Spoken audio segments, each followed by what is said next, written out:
Megastar Chiranjeevi గారు 'మనశంకర్ వరప్రసాద్' సినిమాతో hit కొట్టడం అందరికి తెలిసిన విషయమే.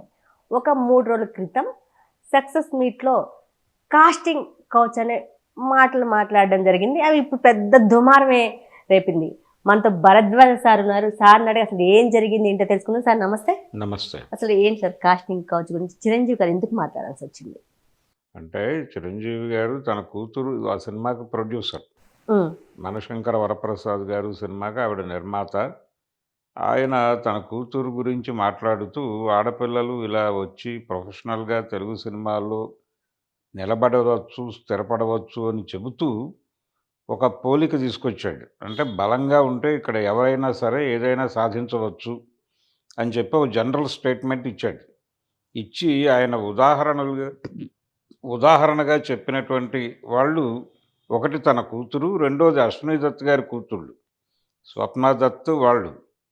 అంటే వీళ్ళందరూ హాయిగా సినిమాలు చేస్తూనే ఉన్నారు గదా! అన్నాడాయన.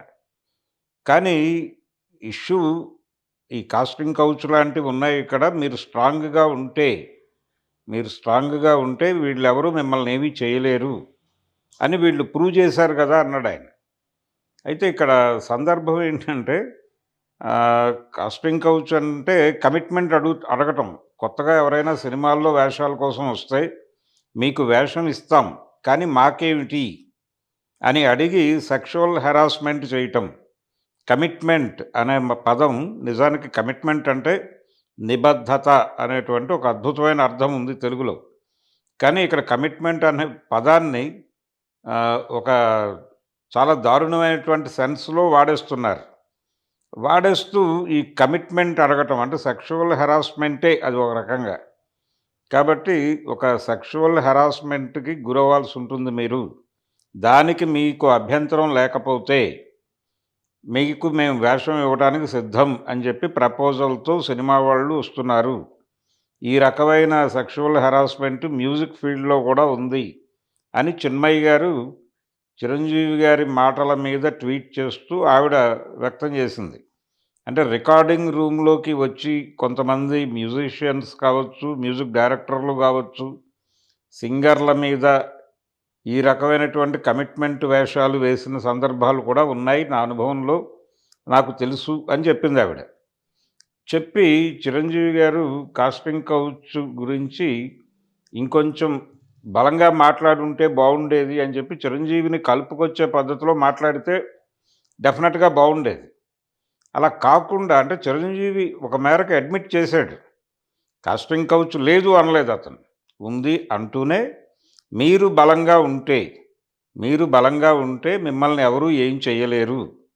ఇక్కడ ఎవరైనా విజయాలు సాధించవచ్చు అన్నాడు. బానే ఉంది. ఆయన సాధించాడు. ఆయన కూడా సఫర్ అయ్యాడు. కానీ పురుషులు సఫరింగ్ వేరు, అలాగే ఆడపిల్లల సఫరింగ్ వేరు ఇక్కడ.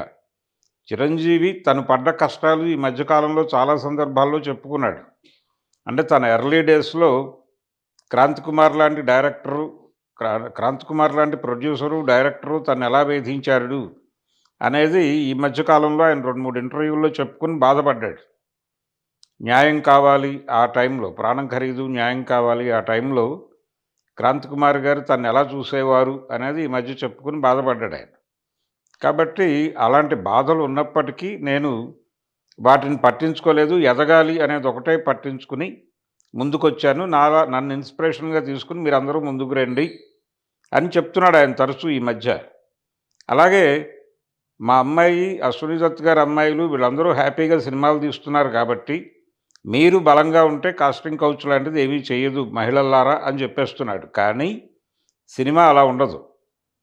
ఎందుకంటే అందరూ చిరంజీవి గారి కూతుళ్ళు కాదు, అందరూ అశ్విని దత్ గారి కూతుళ్ళు కాదు. కాబట్టి ఒక కొత్త అమ్మాయి వస్తే డెఫినెట్‌గా హెరాస్మెంట్ ఉంటుంది. ఆ హెరాస్మెంట్ లేని వాతావరణాన్ని కల్పించటానికి మీరెలాగో గుర్తించారు చిరంజీవి గారు.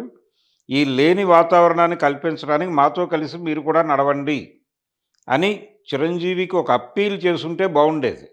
చిన్మయి గారు కానీ, ఇంకెవరైనా గానీ. అంటే ఒక అడుగు ముందుకొచ్చాడాయన. ఇంకో 2 అడుగులు నడిపించటానికి ఆయనతో కొంచెం పొలైట్‌గా ఉండి ఒక ఐక్య సంఘటన నిర్మించటానికి చిరంజీవిని గనక అలా వినియోగించుకునుంటే బావుండేది. ఇప్పుడు ఆయన గురించి నెగెటివ్‌గా ట్వీట్లు చేస్తే ఏమవుతుందంటే, ఆయన మరింత ముడుచుకుపోతాడు మళ్ళీ. కొంత ముందుకొచ్చాడు ఆయన. ఆ ముందుకొచ్చిన పరిస్థితిని అర్థం చేసుకుని, ఆయన్ని కలుపుకొని రావటానికి మనం ఏం చేయాలి అనేది ఆలోచించగలిగితే డెఫినెట్‌గా ఉపయోగకరంగా ఉంటుంది. ఏదైనా సరే ఒక సమస్య ఒక ప్రాంతంలో ఉంది అన్నప్పుడు దాన్ని నిర్మూలించాలి అన్నప్పుడు ఐక్య సంఘటన అవసరం. ఆ ఐక్య సంఘటన కట్టడానికి ఒక అవకాశాన్ని కల్పించాడు చిరంజీవి అనుకోకుండానే, అన్‌కాన్షియస్‌గా. కల్పించినప్పుడు దాన్ని వాడుకోవాలి. దాన్ని వాడుకుని చిరంజీవిని బయటకు తీసుకొచ్చి, మాస్టారు మీరు అంగీకరించారు బానే ఉంది. కానీ అందరూ మీ అమ్మాయిలు గాదు, అందరూ దత్తుగారి అమ్మాయిలు గాదు కాబట్టి ఈ పరిస్థితి ఉందని మీరు అడ్మిట్ చేశారు. దీని మీద సీరియస్‌గా ఫైట్ చేద్దాం మాతో కలిసి రండి అని పిలుపునివ్వాలి ఆయనకి. పిలుపునివ్వడమే కాదు ఆయన దగ్గరికెళ్ళి ఒక డైలాగ్ పెట్టాలి. డైలాగ్ పెట్టి ఆయన్ని కన్విన్స్ చేసి బయటకు లాక్కురావాలి. అది చెయ్యకుండా ఆయన మీద దాడి చేయటం అనేది డెఫినెట్‌గా కరెక్ట్ కాదు. కాబట్టి చిరంజీవి మాట్లాడిన మాటల్లో కొంత గందరగోళం ఉంది గానీ, ఆయన ఉందని అడ్మిట్ చేయటం అనేది గొప్ప విషయం. దానికి అభినందించాలి చిరంజీవిని. గతంలో సావిత్రి గారు, జమున గారు, జయసుధ, శ్రీదేవి, జయప్రద వీళ్ళందరూ ఇతరితర భాషల్లో బాగా నటించారు. మరి ఇదంతా మన తెలుగువారు. కానీ తెలుగు అమ్మాయిలు సినిమాల్లో నటించడానికి ఎందుకు ముందుకు రావట్లేదు? నేనైతే చాలా సంవత్సరాల నుంచి తెలుగు హీరోయిన్ అయితే చూడలేదు. లేదు లేదు. తెలుగు హీరోయిన్‌లు అడపాదడపా కనిపిస్తూనే ఉన్నారు. అంటే వాళ్ళ అవసరాల రీత్యా వాళ్ళు బయట నుంచి తీసుకొస్తున్నారు. ఇప్పుడు 'రాజు వెడ్స్ రాంబాయిలో' అమ్మాయి రాజమండ్రి అమ్మాయి. ఆ అమ్మాయిని తీసుకొచ్చి ట్రైన్ చేసి తెలంగాణ అమ్మాయి క్యారెక్టర్ చేయించారు. తను కూడా చాలా బాగా యాక్ట్ చేసింది 'తేజస్వి.' అలాంటి వాళ్ళు కొంతమంది వస్తున్నారు, సక్సెస్ అవుతున్నారు. కాకపోతే బాంబే హీరోయిన్స్ కావాలి అనేటువంటి ఇతర పరభాష హీరోయిన్‌లను తీసుకురావడం అనేది ఒక ప్రోగ్రామ్‌గా నడుస్తోంది.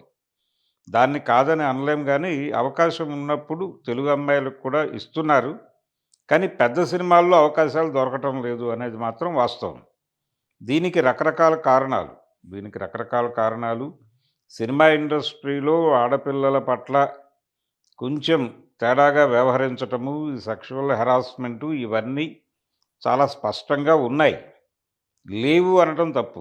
ఉన్నాయనే చిరంజీవి కూడా అన్నాడు పాపం. కాబట్టి ఈ ఉన్న వాటిని ఎలా ఎరాడికేట్ చేయాలి అనేది ప్రోగ్రామ్ తీసుకొని ముందుకెళ్ళాలి. ఇప్పుడు తెలుగు అమ్మాయిలైనా, ఈ బయట అమ్మాయిలైనా, ఏ అమ్మాయి అయినా అవకాశం కోసం ప్రయత్నం చేస్తే దాన్ని అడ్వాంటేజ్‌గా తీసుకుని, మాకేంటి అని అడిగేటువంటి వాళ్ళు ఉన్నారక్కడ. ఆ ఉన్న వాళ్ళని కంట్రోల్ చేయటానికి చిరంజీవి లాంటోడు ముందుకొస్తే, అప్పుడు ఆయన అన్న మాటలకు ఒక సాకారత అంటే ఒక సాకారం అవుతుందది. ఆయన కన్న కల సాకారం అవుతుంది. ఏం కల కన్నాడాయన? ఆడపిల్లలు సినిమా పరిశ్రమలో ముందుకు రావాలి అన్నాడు. ఆ కల సాకారం కావాలంటే తను ఇంకొంచెం ఓపెన్‌గా మాట్లాడాలి. ఆ ఓపెన్‌గా మాట్లాడమని ఆయన్ని రెచ్చగొట్టాలి. ఆయనతో డైలాగ్ పెట్టాలి. అది జరిగినప్పుడు మాత్రమే పనవుతుంది. అలాంటి వాళ్ళని ఇంకో ఇద్దరు ముగ్గురిని బయటకు తీసుకొచ్చి దీని మీద ఒక డిస్కషన్ పెట్టగలిగితే సక్సెస్ అయినట్టే. కొంత మేరకు. అప్పటికి ఉంటాయి. కాకపోతే అడగటానికి కొంచెం భయపడతారు. కొంచెం భయపడే అవకాశం ఉంది. ఇది మానవ నైజం. పర్టిక్యులర్‌గా మనం పురుషస్వామ్యంలో ఉన్నాం. పురుషాధిక్య సమాజంలో ఉన్నాం. పురుషులు ఈ రకమైనటువంటి అడ్వాంటేజ్ తీసుకోవడం అనేది సినిమా పరిశ్రమలో మాత్రమే లేదు. ప్రతి చోట ఉంది. టీమ్ లీడర్‌గా ఒక మగ పిల్లవాడు ఉంటే ఆడపిల్లల మీద జరిపేటువంటి హెరాస్మెంట్‌ల మీద కూడా కథలున్నాయి. ఇది ఐటీ కంపెనీల్లో కూడా. ప్రతి చోట ఉందిది. ఇక్కడ ఉంది, ఇక్కడ లేదు అనే పరిస్థితి ఏం కాదు. ఇంక్లూడింగ్ చాలామంది మాట్లాడినట్టుగా ఇంతకుముందు సినిమా వాళ్ళు అన్నారు. మీ మీడియాలో లేదా అని. అక్కడ కూడా ఉంది. ఎక్కడైనా ఉంటుంది. ఎక్కడైనా పురుషస్వామ్యము నడుస్తున్నటువంటి సమాజంలో వాళ్ళ దాష్టీకానికి అవతల వాళ్ళు సరెండర్ అవ్వాలి అనేటువంటి ప్రోగ్రామ్ ఉన్నప్పుడు డెఫినెట్‌గా దాడులు ఎక్కడైనా జరుగుతాయి. ఎక్కడ దాడులు జరిగినా ఎదుర్కోవటానికి ఒక మెకానిజం ఉండాలి అని ప్రతి ఆఫీస్‌లోనూ దీనికి సంబంధించినటువంటి ఒక విభాగాన్ని ప్రత్యేకంగా పెట్టి ఏర్పాటు జరిగింది. అయినప్పటికీ ఇవి జరుగుతూనే ఉన్నాయి. అందుకని ఇలాంటి పాజిటివ్ ఒపీనియన్ ఒక సెలబ్రిటీ, ఒక బిగ్గర్ సెలబ్రిటీ నుంచి వచ్చినప్పుడు దాన్ని ప్రాపర్‌గా యుటిలైజ్ చేసుకుని ఈ భూతాన్ని కంట్రోల్ చేయటానికి చిరంజీవిని ఏ మేరకు వాడాలో ఆ మేరకు వాడటానికి ప్రయత్నం చేయాలి తప్ప, అతని మీద దాడి చేయటం కంటే కూడా కలుపుకొని వెళ్ళటానికి ప్రయత్నం చేయటం అనేది అవసరం ఇప్పుడు.